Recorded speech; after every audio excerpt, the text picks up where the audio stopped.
참 좋으신 하나님, 지난밤도 주님의 날개 그늘 아래에서 보호하여 주시고 새날 주님의 말씀을 의지하며 시작하게 하심에 감사를 드립니다. 혼란스럽고 불안한 현실이지만 변하지 않는 주님의 말씀을 굳게 붙들고 흔들리지 않는 반석 되신 주님만 의지하며 승리하는 우리의 삶과 신앙이 될 수 있도록 주님 이 아침 우리에게 은혜를 더하여 주옵소서. 예수님의 이름으로 기도드리옵나이다. 아멘. 하나님 말씀 구약 이사야 46장 1절부터 13절까지 말씀입니다. 구약 이사야 46장 1절부터 13절까지 말씀 함께 읽겠습니다. 벨은 엎드러졌고 느보는 구부러졌도다. 그들의 우상들은 짐승과 가축에게 실렸으니 너희가 떠매고 다니던 그것들이 피곤한 짐승의 무거운 짐이 되었도다. 그들은 구부러졌고 그들은 일제히 엎드려졌으므로 그 짐을 구하여 내지 못하고 자기들도 잡혀갔느니라. 야곱의 집이여 이스라엘 집에 남은 모든 자여 내게 들을지어다. 배에서 태어남으로부터 내게 안겼고 태에서 남으로부터 내게 업힌 너희여, 너희가 노년에 이르기까지 내가 그리하겠고 백발이 되기까지 내가 너희를 품을 것이라. 내가 지었은즉 내가 업을 것이요 내가 품고 구하여 내리라. 너희가 나를 누구에게 비기며 누구와 짝하며 누구와 비교하여 서로 같다 하겠느냐. 사람들이 주머니에서 금을 쏟아내며 은을 저울에 달아 도금장이에게 주고 그것으로 신을 만들게 하고 그것에게 엎드려 경배하며 그것을 들어 어깨에 메어다가 그의 처소에 두면 그것이 서 있고 거기에서 능히 움직이지 못하며 그에게 부르짖어도 능히 응답하지 못하며 고난에서 구하여 내지도 못하느니라. 너희 패역한 자들아 이 일을 기억하고 장부가 되라. 이 일을 마음에 두라. 너희는 옛적 일을 기억하라. 나는 하나님이라 나 외에 다른 이가 없느니라. 나는 하나님이라 나 같은 이가 없느니라. 내가 시초부터 종말을 알리며 아직 이루지 아니한 일을 옛적부터 보이고 이르기를 나의 뜻이 설 것이니 내가 나의 모든 기뻐하는 것을 이루리라 하였노라. 내가 동쪽에서 사나운 날짐승을 부르며 먼 나라에서 나의 뜻을 이룰 사람을 부를 것이라. 내가 말하였은즉 반드시 이룰 것이요 계획하였은즉 반드시 시행하리라. 마음이 완악하여 공의에서 멀리 떠난 너희여 내게 들으라. 내가 나의 공의를 가깝게 할 것인즉 그것이 멀지 아니하나니 나의 구원이 지체하지 아니할 것이라. 내가 나의 영광인 이스라엘을 위하여 구원을 시온에 베풀리라. 아멘. 예루살렘의 멸망과 또 바벨론의 이 포로 생활 가운데 유다 백성들은 하나님을 오해하고 불신하기 시작했습니다. 하나님이 우리를 버리셨다라고 생각했고 또 하나님이 바벨론의 우상들보다 약하시기 때문에 패배하셨기 때문에 예루살렘이 멸망했고 우리가 이렇게 포로 생활을 하는 것이다 라고 생각을 했죠. 하나님께서는 그런 유다 백성을 거듭 위로하셨고 또 바사의 왕 고레스를 통하여 놀라운 구원의 새 일을 이루시겠다라고 거듭 말씀하십니다. 그러나 패역한 또 귀를 닫은 이 이스라엘 백성은 그 포로 생활의 징계 가운데도 하나님의 말씀을 듣지 않았죠. 회개하지 않았습니다. 언약 백성으로서의 정체성을 잃어버린 채 오히려 바벨론의 그 우상을 섬기는 이들까지도 나타났던 것이죠. 그래서 하나님께서는 오늘 말씀을 통하여서 다시 한번 바벨론이 멸망할 것이며 그들이 섬기고 있는 그 우상들까지도 결국 다 파멸해 버릴 것이다 라고 말씀하고 계십니다. 1절과 2절 말씀을 다시 보겠습니다. 벨은 엎드러졌고 느보는 구부러졌도다. 그들의 우상들은 짐승과 가축에게 실렸으니 너희가 떠매고 다니던 그것들이 피곤한 짐승의 무거운 짐이 되었도다. 그들은 구부러졌고 그들은 일제히 엎드러졌으므로 그 짐을 구하여 내지 못하고 자기들도 잡혀갔느니라. 벨과 느보는 바벨론의 대표적인 우상입니다. 바벨론의 신입니다. 그것이 구부러졌도다라고 선언하고 계시죠. 엎드러졌도다. 바벨론의 멸망과 그 우상들까지도 같이 다 사라질 것임을 선언하신 것입니다. 주목할 것은 사실 이 예언의 말씀이 주어졌을 때 여전히 바벨론은 강성했고 바벨론의 우상들도 아직 무너지지 않았지만 시제를 보시면 이미 이루어진 일처럼 선포하고 있음을 발견할 수 있죠. 구부러졌도다. 무거운 짐이 되었도다. 2절도 마지막에 잡혀갔느니라. 과거에 이미 성취된 일로 선언하고 있습니다. 이것을 예언적인 완료라고 표현을 하는데 확실히 이루어질 일이라는 것을 선언하는 것이죠.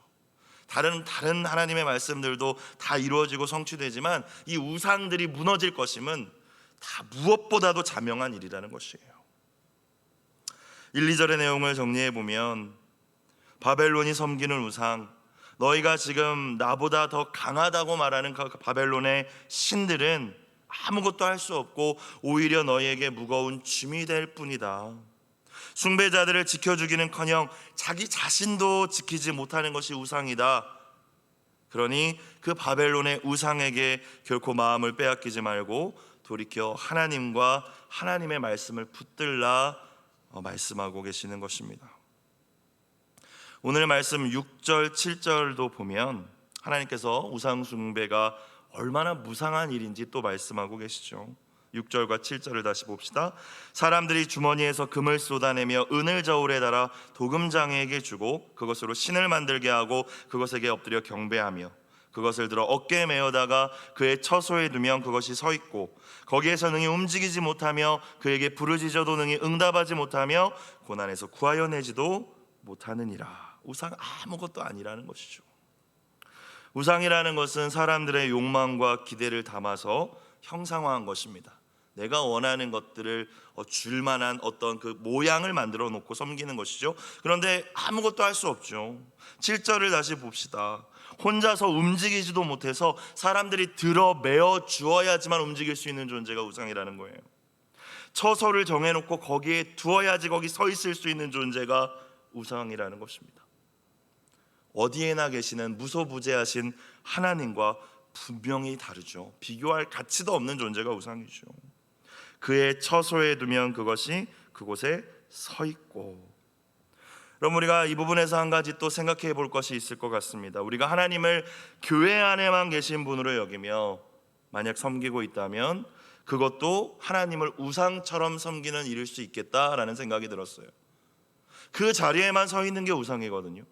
근데 우리가 하나님을 섬기면서 하나님 교회 안에만 계신 분, 우리 가정에, 나의 직장에, 나의 삶의 자리에는 계시지 않은 분처럼 우리가 살고 있다면 마치 하나님을 우상처럼 섬기는 것은 아닌가. 주일 예배 드리고 나서 교회 문을 나서면서 안녕히 계세요 하나님, 다음 주일에 봬요. 여러분, 이런 태도로 우리가 혹여나 신앙생활하고 있지는 않습니까? 우리의 삶의 예배가 이어져야 하고 날마다 하나님과 동행하는 삶이 되어야 할 줄로 믿습니다. 우상이 거기 서 있는 거예요. 우상이 그 자리에 있는 거예요. 우리 하나님은 어디나 함께 하시고 우리와 동행하십니다. 자, 우상 숭배를 조금 더 생각해 보면 물론 저와 여러분이 형상을 가진 우상을 섬기는 일은 없을 것입니다. 부처상에게 절하거나 빌거나 무당을 찾아가거나 점을 치거나 구슬하거나 사주를 보거나 그런 일들은 없을 거예요.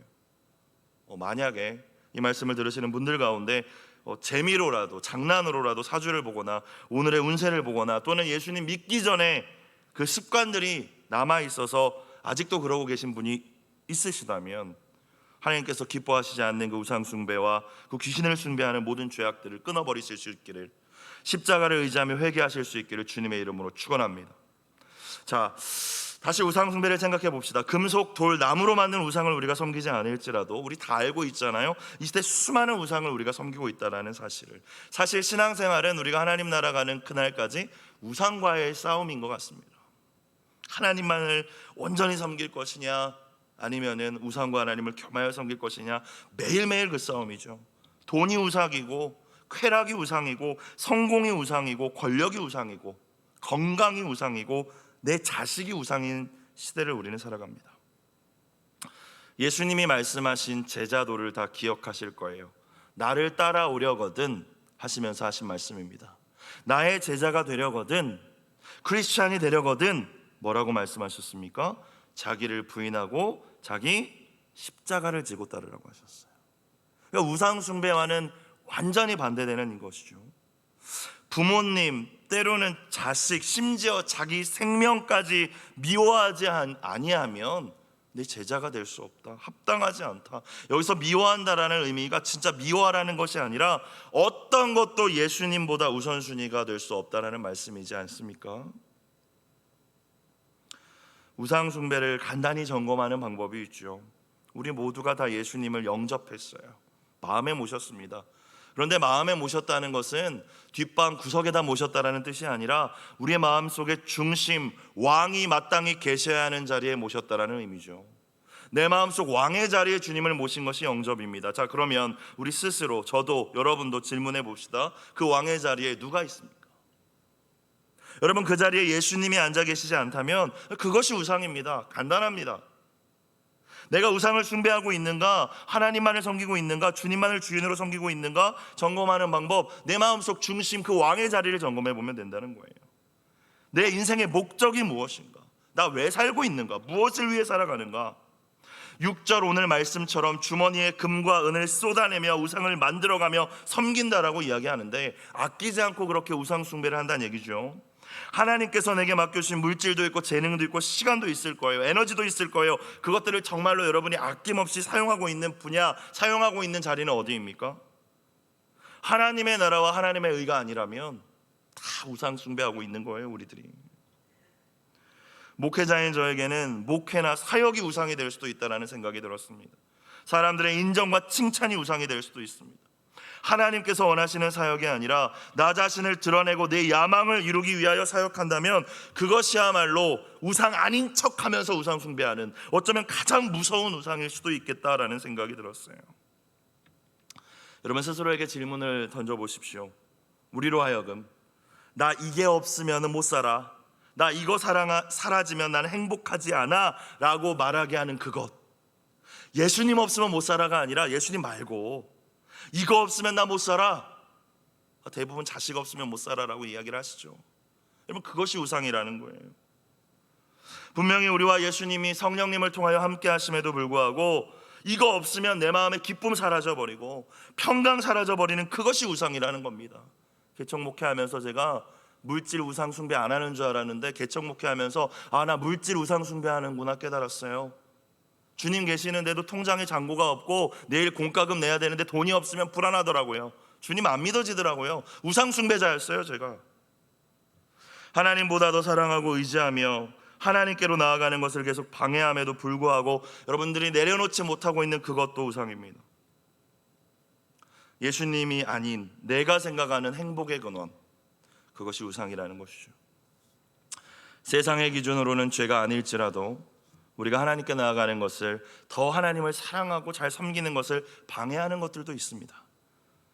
요즘 SNS, 게임, 영화, 드라마, 사람들을 만나서 즐기는 시간까지 내가 더 하나님의 말씀을 깊이 보고 기도를 충분히 할 수 없게 그것을 막고 있다면 그것이 우상일 수도 있다는 것이죠. 여러분, 주일을 준비하는 우리의 태도를 한번 돌아볼까요? 거기서도 우리의 우상을 발견할 수 있습니다. 여러분의 토요일 오후와 저녁의 시간 어떻게 보내고 계십니까? 주일날 내가 가장 좋은 컨디션으로, 가장 좋은 건강 상태와 가장 내가 온전한 마음으로 예배를 드릴 준비를 하시면서 토요일을 보내고 계십니까? 아니면 예배 시간에 꾸벅꾸벅 졸더라도 토요일 밤은 즐겨야지, 내 즐거움과 내 가족과 내 자녀들의 만족을 위하여서 먹고 마시고 즐고 여행 가고 있다면, 여러분, 사실 이 시대 많은 젊은 세대가 그렇게 하나님 섬기고 있지만 우리 우상 숭배하는 것입니다. 이 아침 하나님께 겸손히 내 안의 우상들을 발견하게 해달라고, 또 그것들을 포기할 수 있는 성령의 권능을 부어달라고 기도할 수 있는 저와 여러분이 되기를 주의 이름으로 축복합니다. 하나님께서는 우상의 그 허상들을 폭로하신 이후에 하나님과 감히 비교할 수 없는, 우상을 어떻게 하나님과 비교할 수 있겠습니까? 하나님 비교할 수 없는 유일하신 분이심을 선언하고 계시죠. 5절 말씀을 보겠습니다. 너희가 나를 누구에게 비기며 누구와 짝하며 누구와 비교하여 서로 같다 하겠느냐. 스스로 구원해내지 못하는 우상은 짐승에게 업혀야 되고 사람이 메고 움직여야 되지만, 반대로 하나님께서는 오히려 우리의 인생 평생 동안 우리를 안아주시고 업어주시고 품어주시는 분이라고 선언합니다. 3절과 4절 말씀 같이 다시 한번 읽겠습니다. 야곱의 집이여 이스라엘의 집에 남은 모든 자여 내게 들을지어다. 배에서 태어남으로부터 내게 안겼고 태에서 남으로부터 내게 업힌 너희여, 너희가 노년에 이르기까지 내가 그리하겠고 백발이 되기까지 내가 너희를 품을 것이라. 내가 지었은즉 내가 업을 것이요 내가 품고 구하여 내리라. 우상과 완전히 대조되죠. 우상이 아닌 하나님만 의지해야 되는 아주 분명한 이유입니다. 너무 아주 극명한 이유죠. 하나님 우리를 지으셨기 때문에, 우리 주인 되시기 때문에, 창조주 되시기 때문에. 4절에 내가 지었은즉, 우상은 내가 만든 거잖아요, 사람이. 그죠? 근데 하나님은 나를 지으신 분이라는 것이죠. 또한 우리의 평생의 보호자가 되어주시겠다고 약속하시는 말씀이지 않습니까? 태어날 때부터, 아니 그 전부터 택정하셨고 계획하셨고, 이제 태어남으로부터 이 땅의 삶이 시작되면서부터 하나님 나라 가는 그날까지 우리를 품을 것이라, 안고 옮길 것이라, 업을 것이라 말씀하십니다. 근데 우상은 우리가 옮기는 거잖아요. 우리가 안고 품어야 되는 존재이잖아요. 또한 하나님께서 우리의 구원자 되신다고 선언하십니다. 내가 지었은즉 내가 업을 것이요 내가 품고 구하여 내리라. 우상은 사람이 만들었고 사람이 보호해 주어야 하며 사람이 지켜줘야 하죠. 근데 하나님은 반대로 우리를 지으셨고 우리를 보호하시고 우리를 지키시며 구원해내시는 분이라는 것입니다. 너무나도 당연한 말씀이죠. 근데 너무나도 당연함에도 불구하고 우상 숭배에 빠지는 사람들이 너무 많다는 것이죠. 얼마나 우리가 무지하고 어리석은지 말씀해주고 계시는 것이지 않겠습니까? 주님, 오늘 단호하게 우리가 적극적으로 그 우상들을 제거할 것을 명하고 계십니다. 8절, 너희 패역한 자들아, 우상 숭배자들아 라는 말씀이에요. 이 일을 기억하고 장부가 되라. 이 일을 마음에 두라. 이 일이라는 것은 앞에 말씀을 생각해 볼 때에 우상 숭배가 진짜 얼마나 허망한 것인지, 하나님 아닌 다른 것을 쫓는 삶이 정말 아무것도 아닌 것인지 이것을 의미합니다. 이게 이 일이에요. 이것을 기억하라는 거예요. 평생 동안 마음에 두라는 것입니다. 그리고 장부가 되라고 하셨죠. 단호하라는 겁니다. 이 정도는 되겠지, 이건 우상 숭배 아니겠지가 아니라 단호하게 잘라버리라는 얘기가 장부가 되라는 말의 의미입니다. 우상을 제거하라. 하나님이 너 이거 너의 우상이야, 내가 기뻐하지 않아 말씀하셨다면 장부가 되어서 대장부처럼 잘라버리라는 것이죠. 9절 이후의 말씀을 통하여서 우리 안에 우상을 제거하기 위한 세 가지 처방전을 하나님께서 우리에게 주신다고 생각을 했습니다. 첫 번째 무엇입니까? 어떻게 그럼 우리가 우리 안에 우상을 제거하고 우상 숭배하지 않을 수 있을까? 하나님의 은혜를 기억해야 된다는 것이죠. 첫 번째는 언제나 항상 9절 말씀 봅시다. 너희는 옛적 일을 기억하라. 나는 하나님이라 나 외에 다른 이가 없느니라. 나는 하나님이라 나 같은 이가 없느니라. 옛적 일, 하나님이 지금까지 나에게 베풀어 주신 은혜를 항상 생각하라는 거예요. 그러면 우상 숭배할 수 없지 않겠습니까? 여기까지 나를 도우신 에베네셀의 하나님, 그 은혜를 기억할 때, 잠시 잊고 살았지만 다시 그 감격을 회복할 때 우리는 우상 숭배하지 않을 것입니다. 만약에 이스라엘 백성들이 출애굽의 그 감격을 계속 기억하고 있었다면, 홍해가 갈라졌던 그 감격과 감사함을 기억하고 있었다면, 애굽의 모든 군대를 수장시킨 하나님의 크신 권능을 기억했다면, 가나안 땅을 정복하고 이방 민족들의 수많은 위협으로부터 계속하여 보호하고 이스라엘을 지키신 그 하나님의 은혜를 기억하고 있었다면 바벨론에 의해서 멸망당하거나 포로로 끌려가는 일은 없었겠죠. 우상 숭배에서 그들이 그렇게 된 것이지 않습니까? 우리가 기억할 뿐만 아니라 또 생각해 보면 다음 세대에게도 그것을 계속 기억할 수 있도록 전수해야 된다는 것도 우리가 깨달을 수 있겠죠. 여러분, 오늘 우리가 기억해야 될 옛적 일들이 있을 거예요. 그렇죠? 여러분의 개인의 삶 가운데, 삶의 지점에 하나님의 은혜가 아니면 내가 도무지 견뎌내고 이겨내지 못했던 그 지점들이 있지 않습니까? 그 은혜를 기억해야 우리가 우상 숭배하지 않을 수 있다는 거예요. 하나님만 섬겨야지, 하나님 아니면 다 소용없지. 그런데 무엇보다도 우리가 기억해야 될 옛적 일, 하나님의 은혜는 십자가의 은혜인 줄로 믿습니다. 자꾸 잊어버리지 않습니까? 제일 중요하다는 거 알면서도 그 감격을 날마다 회복해야 됩니다. 날마다 나에게 실제가 돼야 돼요.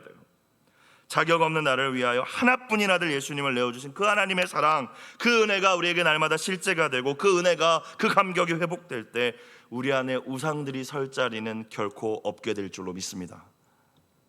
우상 숭배를 하고 싶지도 않을 거예요. 두 번째, 우리가 어떻게 우상 숭배를 하지 않을 수 있을까? 하나님의 말씀을 붙들 때 우리가 우상 숭배하지 않을 수 있습니다. 10절과 11절 말씀, 내가 시초부터 종말을 알리며 아직 이루지 아니한 일을 옛적부터 보이고 이르기를 나의 뜻이 설 것이니 내가 나의 모든 기뻐하는 것을 이루리라 하였노라. 말씀하고 나는 이루는 하나님이다 라는 의미죠. 11절도 봅시다. 내가 동쪽에서 사나운 날짐승을 부르며 먼 나라에서 나의 뜻을 이룰 사람을 부를 것이라. 내가 말하였은즉 반드시 이룰 것이요 계획하였은즉 반드시 시행하리라. 동쪽에서 부르실 사나운 날짐승, 독수리 같은 존재, 먼 나라에서 부르실 하나님의 뜻을 이룰 사람, 페르시아 왕, 바사 왕, 고레스를 상징합니다. 이스라엘 백성에게 계속 말씀하시죠. 내가 바사왕 고레스를 통하여서 너희를 바벨론 포로에서 구원해 낼게. 또 말씀하시는 거예요. 그리고 이룰 것이다 라고 이야기하시죠. 여러분, 유다 백성이 이 말씀을 붙들었다면 우상 숭배하지 않았을 거예요. 근데 안 붙들으니까 바벨론 우상 숭배하는 것이죠. 우리가 하나님의 말씀을 붙들어야 하는 이유는 하나님께서는 말씀하시고 말씀대로 성취하는 분이시기 때문입니다. 11절 후반부를 다시 보시면 내가 말하였은즉 반드시 이룰 것이요 계획하였은즉 반드시 시행하리라. 여기까지 나를 인도하신 그 하나님의 은혜, 하나님의 옛적 일을 기억하는 것만큼 중요한 일은 장래에도 하나님께서 나와 함께 하실 것임을 기대하는 일인 줄로 믿습니다. 그래야 우상 숭배 안 하죠. 하나님 앞으로도 나와 함께 하시고 날 도와주시고 내 자녀에게 은혜를 주시겠지 기대해야지 우리가 우상 숭배하지 않죠. 근데 어떻게 그걸 기대할 수 있습니까? 막연하게 기대하는 것이 아니라 하나님의 약속의 말씀을 붙들 때 우리가 그것을 기대할 수 있게 될 줄로 믿습니다. 말씀이 없는 자리에는 언제나 불안감과 두려움이 사로잡히게 돼요. 그리고 불안감과 두려움은 언제나 우상을 만들게 되죠.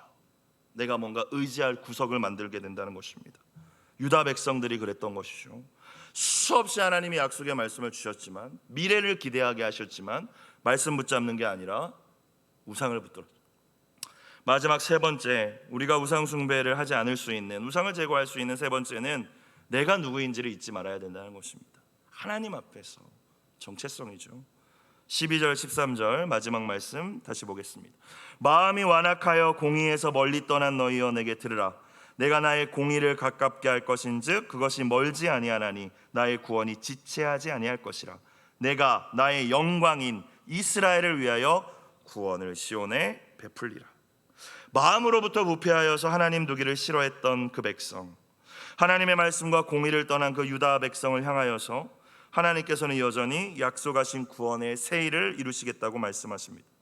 하나님의 신실하심을 의심하며 약속의 말씀에 귀를 막고 있는 패역한 저들을 향하여 속히 빨리 그 구원을 이루겠다고 약속하시고 위로하고 계시는 장면입니다. 하나님의 포기하지 않는 엄청난 사랑을 우리가 다시 발견할 수 있어요. 자, 그런데 우리가 주목할 것은 하나님께서 이스라엘을 어떻게 부르냐라는 것이죠. 13절을 주목해 보시면 내가 나의 영광인 이스라엘을 위하여 라고 하십니다. 여러분, 하나님은 참 대단하신 것 같아요. 우리 다 알고 있지 않습니까? 이스라엘이 하나님께 영광을 돌릴 만한 존재입니까? 지금까지도 패역해 있는데, 아직도 하나님 말씀 붙들지 않고 있는데, 여전히 우리가 하나님이 바벨론의 우상보다 약하기 때문에 우리가 졌다라고 이야기하는 그들을 향하여서 내 영광이다 라고 선언하십니다. 바벨론의 그 포로 생활의 비참한 가운데에서도 이스라엘 백성들은 자신들이 누구인지 잊지 말아야 했습니다. 우리는 하나님의 영광이다, 하나님과 겨루어 승리한 자 이스라엘이다, 하나님이 구별하시고 택하신 제사장 나라다, 이 정체성을 잊지 말아야 했어요. 내가 생각하는 그 찌질한 연약한 내가 아니라 하나님이 보시는 내가 누구인지 그 정체성을 기억했어야 된다는 것입니다. 우리는 여전히 실수가 많고 연약하고 하나님의 뜻을 저버리고 오늘 말씀처럼 우상 숭배할 때도 너무나도 많지만, 예수님을 통하여서 거듭난 우리에게 주신 정체성은 무엇입니까? 결코 바뀌지 않는 그 정체성, 거룩한 하나님 나라의 백성, 그리스도의 순결한 신부, 하나님의 사랑받는 자녀, 또한 마귀의 악한 권세와 싸우며 하나님의 나라를 계속 확장해 나갈 십자가의 군병, 그것이 저와 여러분의 정체성인 줄로 믿습니다. 내가 누군지 잊지 않으면 우상 숭배하지 않죠. 반대로 내가 누군지 잊어버리면 반드시 우상 숭배합니다. 실수했다고 낙심할 필요도 없습니다. 넘어졌다고 포기할 필요도 없죠. 마귀는 언제나 우리를 정죄합니다. 너 목사가 그랬잖아. 네가 목사야? 네가 하나님의 자녀야? 네가 그럴 자격이 있어? 참소하는 마귀의 속임수에 쓰러져서 내가 누군지 잊어서는 결코 안 될 줄로 믿습니다. 마귀가 원하는 것은 정체성을 잃어버리는 것뿐만이 아니라 그렇게 잃어버린 자가 이제 우상을 숭배하게 만들고 하나님과 계속 멀어지게 만드는 것이기 때문이죠. 오늘 주신 말씀을 통하여서 우상과 우상 숭배의 허망함을 다시 한번 깊이 깨닫고 하나님을 향한 우리의 마음이 혹여나 흐트러졌다면, 둘로 나뉘어졌다면 하나님 앞에서 겸손함으로 회개하는 시간이 되길 주의 이름으로 축원합니다. 변함없는 사랑으로 우리를 여전히 업고 품고 너가 늙어서 죽을 때까지 하나님 나라 들어가는 그날까지 너를 구원하겠다 약속하신 그 하나님만 우리가 평생 온전히 섬기며 예배할 수 있기를, 그 은혜가 언제나 함께 하시길 주님의 이름으로 축복합니다. 기도드리겠습니다. 하나님 아버지, 하나님께서 우상 숭배를 얼마나 미워하시는지, 그것이 얼마나 큰 죄인지 다 알면서도 끊임없이 하나님과 우상을 겸하여 섬겨온 저희를 이 시간 불쌍히 여겨 주옵소서. 성령께서 이 아침 우리의 우상들을 낱낱이 드러나게 하여 주시고 간절히 기도할 때에 그 우상들을 소멸하시는 하나님 성령의 불을 경험케 하여 주옵소서. 은혜를 기억하며 말씀을 붙잡으며 정체성을 잊지 않고 하나님 한 분만 섬기는 거룩한 백성들 되게 하여 주옵소서. 예물 드린 손길을 기억하여 주시고 믿음으로 드린 기도의 제목에 선하게 응답하여 주옵소서. 모든 말씀 예수님의 이름으로 감사하며 기도드리옵나이다. 아멘.